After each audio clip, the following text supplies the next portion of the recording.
إن الحمد لله نحمده ونستعينه ونستغفره ونعوذ بالله من شرور أنفسنا ومن سيئات أعمالنا من يهد الله فلا مضل له ومن يضلل فلا هادي له أشهد أن لا إله إلا الله وحده لا شريك له شهادة لا نبي بعده اللهم صل وسلم على سيدنا محمد وعلى آله وصحبه أجمعين قال الله تعالى في كتابه الكريم أعوذ بالله من الشيطان الرجيم بسم الله الرحمن الرحيم فأقم وجهك للدين حنيفا فطرة الله التي فطر الناس عليها لا تبديل لخلق الله ذلك الدين القيم ولكن أكثر الناس لا يعلمون صدق الله العظيم usikum wa iyaya bitaqwallahi faqad fazal muttaqun. Ma'asyiral hadirin sidang Jumat rahimakumullah, pertama-tama marilah kita senantiasa meningkatkan ketakwaan kita kepada Allah, karena sesungguhnya takwa inilah bekal kita yang terbaik ya. Dan takwa juga disebut di dalam Al-Qur'an sebagai baju terbaik, walibasut taqwa dzalika khair. Karena sebagus apapun baju lahiriah seseorang, ketika hatinya tidak dihiasi dengan ketakwaan, maka bisa jadi muncul perilaku-perilaku buruk, maling, tidak jujur, khianat, dan lain sebagainya ya. Nah, sehingga orang mengatakan, ada istilah zaman modern sekarang ini ya, penjahat berkerah putih. Ini menunjukkan orang yang bajunya bagus di luar lahiriah, tetapi perilakunya maling. Naudzubillah min dzalik. Sidang jamaah Jumat rahimakumullah, kalau kita berbicara tentang keberhasilan ya, tolok ukur keberhasilan ibadah bulan Ramadan, secara hakiki memang kita tidak akan pernah bisa tahu ya. Itu hanya Allah Subhanahu wa taala. Bahkan boleh jadi para malaikat pun hanya sebagian ya. Malaikat itu sebetulnya hanya mencatat fenomena fisik ya, amal. Tetapi lintasan hati, keikhlasan itu tidak mencatat. Sehingga memang di akhirat itu ada orang-orang yang diajukan oleh Allah Subhanahu wa taala, disaksikan para malaikat bahwa dia berbuat baik ya Rabb, tapi kemudian dilempar itu catatan amal kebaikannya itu. Hai malaikat, kalian tidak tahu untuk siapa orang itu berbuat. Nah, ini kadang-kadang ya. Jadi hanya Allah yang tahu apakah kita ini berhasil apa tidak. Namun demikian, kalau kita melihat bahwa Nabi menjanjikan ya, man shoma ramadhana imanan wa ihtisaban ghufira lahu ma taqaddama min dzambi. Kemudian man qama ramadhana, itu juga sama. Siapa yang berpuasa Ramadan karena betul-betul mengharap pahala dari Allah, keridhaan Allah, maka dosanya diampuni yang telah lalu. Demikian juga man qama, siapa yang berdiri di waktu malam, qiyamul lail ya. Tarawih termasuk qiyamul lail walaupun bukan tahajud yang habis tidur. Itu sama, siapa yang berdiri di waktu malam karena mengharap betul-betul ridho Allah, maka dia dosanya akan dihapus yang telah lalu. Nah, sehingga kalau proses penghapusan dosa yang berjalan efektif ya, bayangkan semua ibadah pembersih dosa itu semuanya kita lakukan di bulan Ramadan.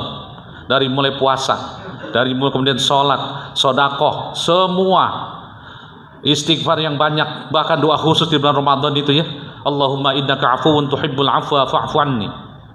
Allahumma innaka afuwun, ya Rabb, sesungguhnya Engkau Maha Pemaaf, Maha Pengampun. Dan mencintai pemaafan, menyukai gitu. Ini gambaran Allah, kesukaan Allah memaafkan, mengampuni manusia itu pernah digambarkan Rasulullah SAW. Rasa gembira Allah Subhanahu wa taala ketika menyambut seorang hamba yang kembali bertaubat, kembali ya, memohon ampun kepadanya, itu melebihi orang yang berjalan di padang pasir, kemudian di tengah jalan dia berhenti istirahat, tiba-tiba ketika dia tertidur bekalnya semua hilang. Maka ketika dia bangun kaget ya, dan dia frustasi karena tengok kanan tengok kiri padang pasir, jalan kaki berarti mati. Di padang pasir orang kalau nggak pakai onta itu bisa jalan 15 hari nggak makan nggak minum nggak masalah dia. Sekali ketemu air dia bisa minum 15 liter kayak mobil gitu. Onta nggak perlu makan, nanti makan sekaligus itu jilat-jilat batu cukup dia. Nah, kalau manusia kan nggak bisa, ada jeda gitu, 6 jam aja kita nggak makan, rasanya lapar. Orang ini frustasi, wah ini kalau gitu mati saya. Onta nggak ada, muatan nggak ada, bekal hilang. Maka ketika dia sudah pasrah, berbaring, siap menunggu kematian, nggak lama kemudian onta itu balik sendiri. Demikian gembira orang ini karena mendapatkan unta dan muatannya kembali, sehingga dia mengatakan, Allahumma ya Allah, engkau adalah hambaku dan aku Tuhanmu. Saking gembiranya dia terbalik. Nah, kata Nabi, Allah lebih menyukai pemaafan, mengampuni dosa seorang hamba itu melebihi kegembiraan orang ini. Kita bisa bayangkan ya. Makanya kan dalam konteks Islam itu enggak masalah doa seberat apapun, asal dia tulus, ikhlas kembali kepada Allah, semuanya akan diampuni. Itu barangkali yang kita ambil pelajaran dari kisah pembunuh 100 orang yang kemudian diampuni. Itu kan orang ini udah membunuh awalnya 99, dia datang ke ahli ibadah, nanya, ini saya diampuni nggak kalau saya tobat? Yang ahli ibadah itu bilang, boro-boro sampean, wong saya aja tiap hari sholat belum tentu diampuni. Barangkali ada benarnya, ahli ibadah ini kan belum tentu kan. La'allakum, karena di Al-Quran gitu kan, ketakwaan juga la'allakum, mudah-mudahan gitu. Nah, dia marah, dia dibunuh, genep 100. Dia cari lagi, ada ulama nanya, gimana kalau saya tobat, bisa nggak diampuni? Ya bisa, asal kamu tulus, benar-benar ingin kembali. Nah, bukti ketulusan kamu, pindahlah, hijrah ke daerah yang bagus. Maka orang ini kemudian hijrah ke daerah yang baik. Sebelum nyampe dia mati duluan. Giliran malaikat yang ribut antara malaikat azab dan malaikat rahmat, rebutan. Kata malaikat rahmat, ini jatah gue, ini orang ini sudah tobat. Tapi malaikat azab bilang, dia belum ngapa-ngapain, wong sampai aja ke tempat yang baik belum gitu. Nah, dua malaikat ini ribut, saling mengklaim. Nah, Allah mengutus malaikat ketiga sebagai pengadil. Nggak usah ribut, coba ukur saja wilayah lebih dekat mana dia berada. Maka Nabi di beberapa riwayat itu sempat mengungkapkan, Allah mengkerutkan bumi yang dekat daerah yang baik dan memanjangkan ke wilayah yang buruk. Nah, ketika diukur jarak antara daerah buruk dan daerah yang baik itu cuman selisih sejengkal. Bayangkan itu, ini bukti kemahamurahan Allah. Ya Allah menginginkan orang ini diterima. Mungkin aslinya itu kalau diukur tanpa dikerutkan itu bumi ya. Ya kita nggak tahu ya, teori mengkerutkan bumi itu dalam ilmu fisika sudah ada. Itu warp ya. Bahkan film-film khayalan itu ya, sains itu sudah ada. Nah, itu dulu saya pernah baca, itu gimana cara Allah mengerutkan bumi, merenggangkan gitu. Secara fisik nggak kelihatan. Iya, begitu diukur cuma selisih jengkal. Bayangkan kalau bumi tidak dikerutkan, yang ini nggak dipanjangkan. Boleh jadi itu yang lebih panjang, yang lebih dekat daerah yang buruk tadi. Ini orang ini kemudian diampuni, belum ngapa-ngapain. Kebayang itu ya, ketulusan. Tapi kalau orang sombong, merasa dirinya baik, istighna, nggak pernah merasa butuh kepada Allah, nggak menundukkan diri di hadapan Allah, yang kayak begini malah dia sombong gitu ya. Kayak kisah dua orang pemilik kebun ya di Ashabul Kahfi itu.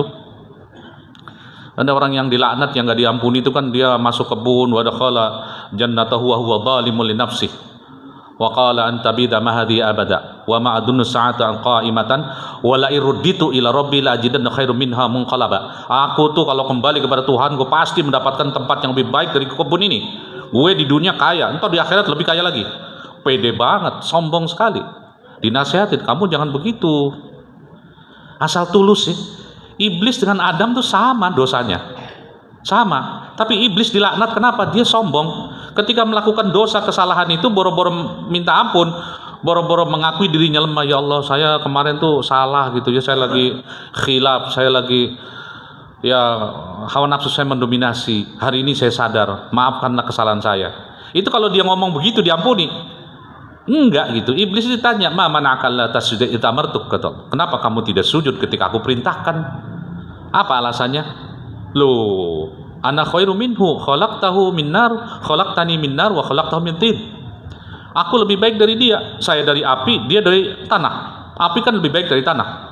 Iya, kalau urusannya temperatur, api lebih panas daripada tanah. Tapi urusan kemanfaatan, entar dulu. Orang boleh saja nggak ada api masih bisa makan, mentahan. Tapi nggak ada tanah, apa yang bisa tumbuh? Nggak akan bisa makan kita. Apa semua yang makan kita itu semua tumbuh dari tanah. Jadi klaim iblis ini mengada-ngada, dia sombong gitu. Gengsi, ini ada makhluk junior, dia suruh sujud tahrim, menghormat. Wah, nggak bisa ini. Sombong. Tapi Nabi Adam diampuni kenapa? Ucapan pertama Nabi Adam itu, Rabbana dzalamna, ya Tuhan kami, aku telah mendolimi diri kami sendiri. Itu ya. sadar saya yang salah ya Rabb, maafkan. Iblis nggak begitu, fabima aghwaytani laqudanna lahum an siratal mustaqim, karena engkau telah menghukum aku tersesat. Jadi membuat dia tersesat itu kan Allah menghukumnya.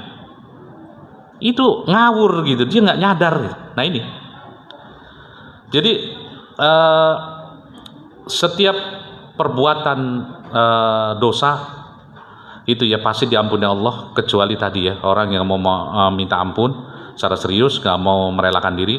Nah, ketika dosa-dosa ini dihapuskan oleh Allah, maka akan membuat hati itu kembali menjadi jernih, kembali ke fitrah. Itu maksudnya kembali ke asal kejadian.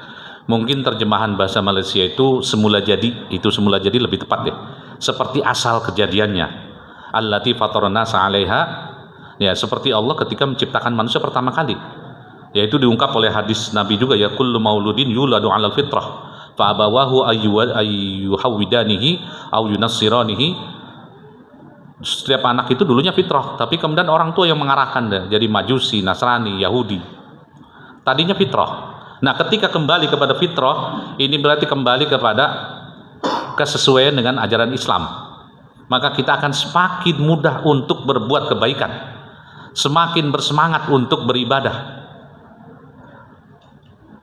Itu ciri-ciri hati yang hidup itu oleh ulama besar itu Ibnul Qayyim mengatakan, ujilah hatimu dengan 3 hal. Coba duduklah kamu di majelis ilmu, tahan berapa lama kamu di situ? Apakah gelisah baru 5 menit udah kelamaan, atau setengah jam, 1 jam, wah masih kurang gitu ya? Duduklah kamu di majelis ilmu, kemudian bacalah Al-Quran, tahan berapa lama kamu di situ? Quran itu firman Allah yang juga fitrah, maka jiwa kita kalau baca Quran itu akan terasa nikmat ya. Kalau baca Quran jadi siksaan bagi kamu, itu berarti tanda tanya. Yang ketiga, duduk merenung, yatafakkaru fi khalqis samawati wal ardh, bisa memikirkan ciptaan Allah di langit dan bumi. Kalau kamu dalam 3 hal itu nggak tahan, berarti kamu nggak punya hati gitu, hatinya itu masih belum beres gitu, kira-kira begitu ya. Jadi kalau hati yang bersih, nah itu indikator yang paling jelas. Nah, sebetulnya seluruh sifat-sifat kebaikan walillahi mathalul a'la, dan bagi Allah semua sifat-sifat yang baik ya. Jadi apa yang kita miliki itu semua sifat kebaikan, kedermawanan, kelembutan, kesabaran, itu semua adalah berasal anugerah pemberian dari Allah. Allah membuat seseorang begitu. Bahkan di Quran itu orang Ansor dulu dijuluki sangat dermawan ya. Rumahnya dibagi 2, panennya dibagi 2. Udah begitu sehari-hari mereka lebih banyak mengutamakan orang muhajirin. Bahkan iya itu apa? Wa yu'thiruna 'ala anfusihim walau kana bihim khassasa, walaupun mereka perlu. Nah, di ujung ayat itu wa may yuqashuha nafsi faulaika humul muflihun. Siapa yang Allah pelihara dirinya dari kekikiran jiwanya, maka dia beruntung. Jadi itu yang akan muncul karakter-karakter baik. Jadi kalau sehabis puasa ini egois kita nggak berkurang, pengendalian hawa nafsunya juga tidak membaik, maka ini menjadi tanda tanya besar. Bahkan seluruh ibadah di bulan Syawal berhenti total. Setelah Ramadan habis-habisan, wah ini kita istirahat. Ini yang jadi masalah, ketika kita berhenti dari satu keadaan, maka memulai lagi. Kalau apa istilahnya itu ilmu fisika itu ada namanya teori kelembaman. Segala sesuatu yang bergerak terus cenderung bergerak. Makanya orang naik mobil direm, badan cenderung ke depan, pengen gerak terus maksudnya. Tapi kalau sudah berhenti untuk gerak malas. Nah, ketika kita menyetop seluruh aktivitas ibadah di bulan Syawal, memulainya itu nggak mudah, mustahil malah. Maka cara yang bagus itu jaga momentum itu ya. Jadi karena kalau sudah bergerak itu cenderung terus bergerak. Nah ini sebetulnya, jadi secara hakikat memang kita tidak pernah tahu ya, apa amal kita diterima oleh Allah Subhanahu Wa Taala apa tidak ya. Kadang-kadang nilai sebuah amal itu tidak dihitung dari banyak, tapi ketulusan, keikhlasan. Berapa banyak kejadian-kejadian di masa lalu ya. Ini yang aneh itu kan, kadang-kadang kita melihat misalnya perbuatan yang sepele, itu ada seorang ulama itu ya. Dia malam bermimpi dengan Umar bin Khattab, melihat Umar dalam kemuliaan. Lantas ulama ini kagum, ya pantaslah engkau dapat kemuliaan dari Allah. Ini kisah ini diungkap dalam buku Al-Usfuriyah ya, kitab-kitab cerita di pesantren itu. Nah, Umar mengatakan, ya kamu kan ulama itu mengatakan kamu kan pemimpin yang adil, pantas lah.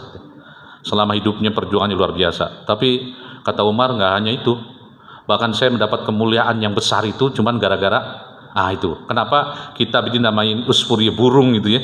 Jadi Umar itu di Madinah pernah melihat ada anak kecil mainin burung. Dia dilepas kagak, dikasih makan enggak gitu, nyiksa. Nah Umar bilang, nah itu burung dilepas, kasihan. Anaknya bilang ini punya kami gitu. Lantas Umar kemudian merayu, bagaimana kalau burung itu saya beli dengan harga mahal, kasih duit. Wah anak-anak seneng ya, burung juga buat apaan gitu. Nah, dimakan juga nggak kenyang misalnya. Aja terima duit, dan Umar itu kemudian burungnya diambil dan bebaskan.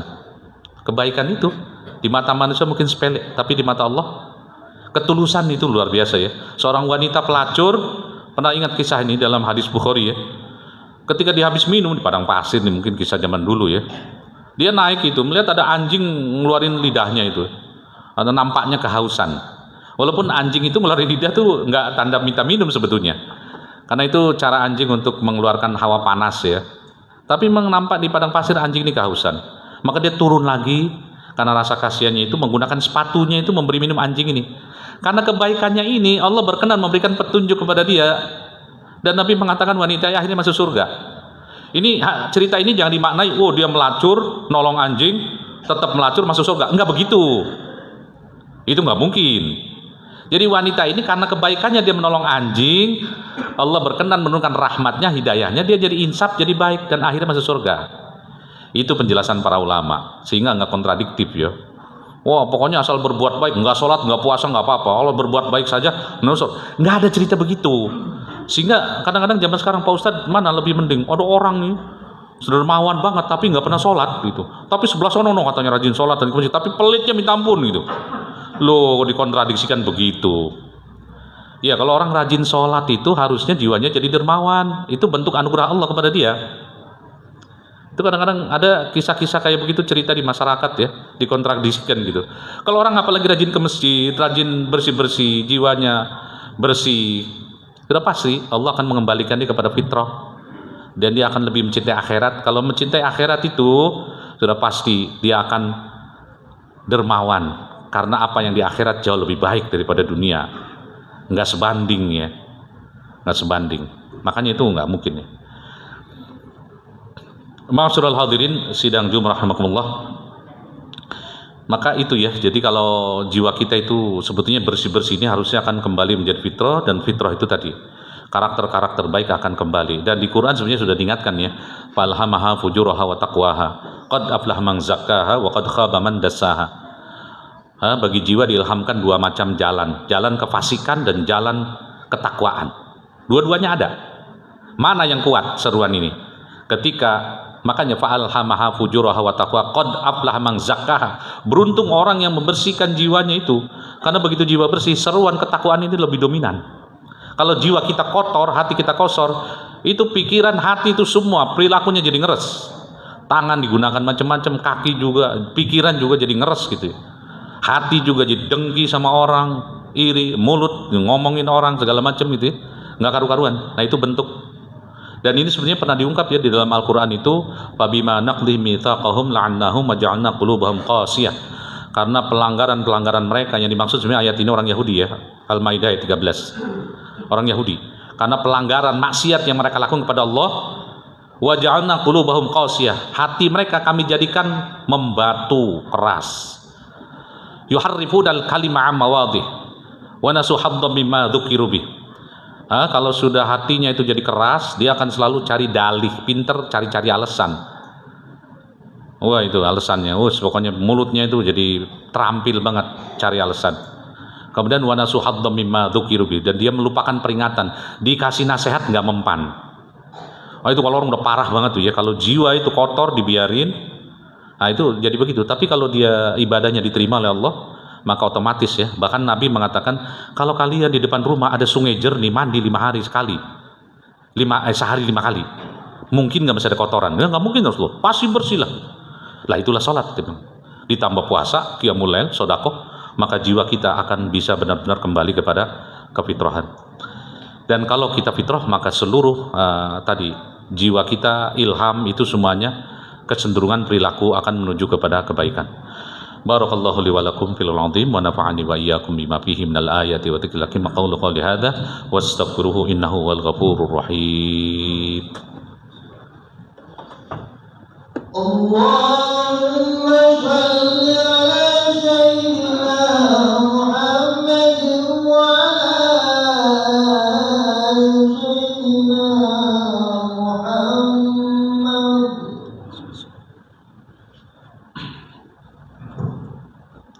Alhamdulillahilladzi hadana li hadza wa ma kunna linahtadiya laula an hadana Allah.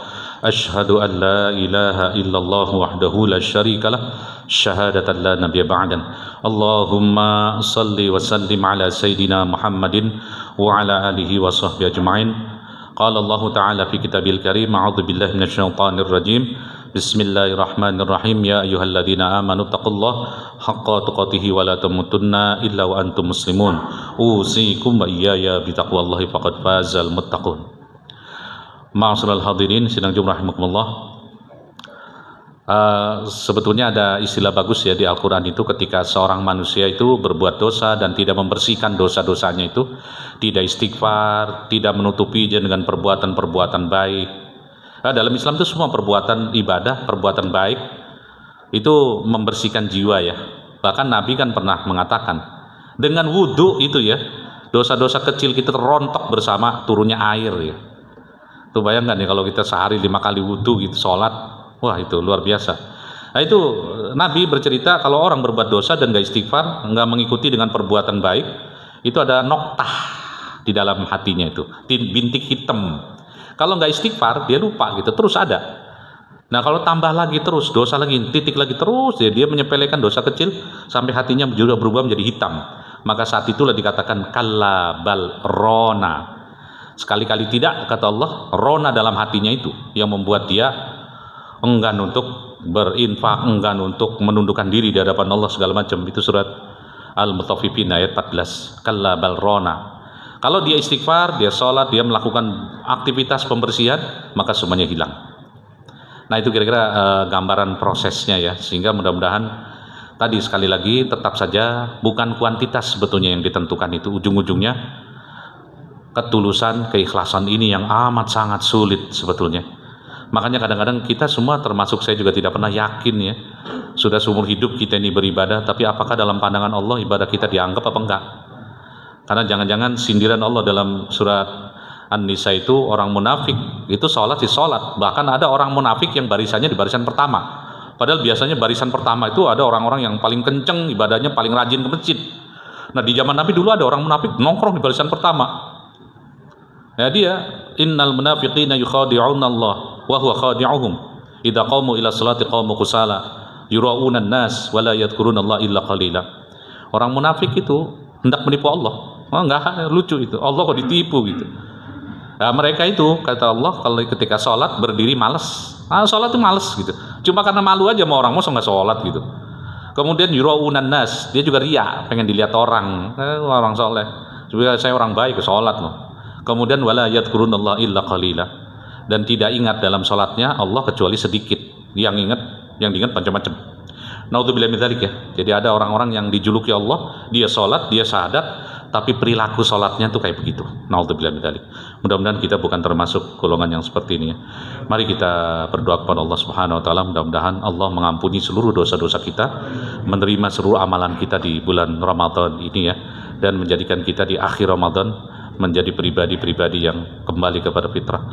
Alhamdulillah hamdan yuafi ni'ama wa yukafi mazidah. Ya Rabbana lakal hamdu kama yanbaghi li jalali wajhika wa azimi sultanik. Allahumma salli wa sallim ala sayyidina Muhammadin wa ala alihi washabihi ajma'in.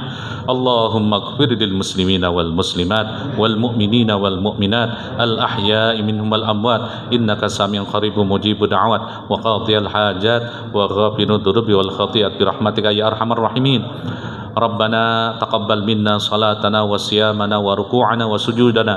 Rabbana la tu'akhidna in nasina akhtana. Rabbana wa la tahmil alaina isran kama hamaltahu ala alladhina min qablina. Rabbana wa la tuhammilna ma la taqata lana bih wa'fu 'anna waghfir lana warhamna wa'fu 'anna waghfir lana warhamna anta maulana